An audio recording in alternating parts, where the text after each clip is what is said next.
How to change language in League of Legends to Japanese. Let's get started. For this purpose, go to the Google and search for League of Legends. Here in the results section, click on the link that says www.leagueoflegends.com. You will be redirected to the home page. From here, click on the profile icon and tap on settings option. In settings, you can see that I have right client and Valorant option as I have downloaded Valorant in my tab. But you can click on League of Legends if you have downloaded it in your phone. From here, you can tap on the game you want to change language and this page will show on your screen. Now you can click on it and choose any language that you want to change.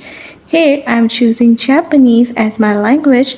After choosing, click on repair button and you will be able to change language in League of Legends to Japanese. That's all. Thanks for watching.